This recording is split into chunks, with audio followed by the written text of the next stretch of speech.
ওটা আমার এখানে 100 টাকা প্লেট। অরিজিনাল যে দই ফুচকা সেটা।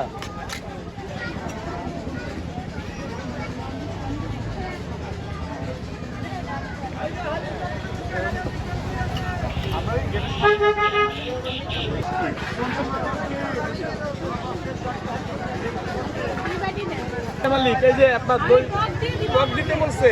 ও ভাইয়া আসলে এটা তো চামিচ দিয়ে খাই না, যার জন্য আমরা রাখি না। তারপর যদি লাগে দিচ্ছি আমি।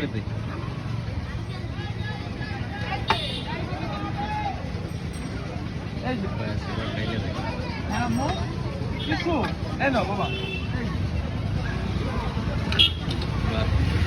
এই যে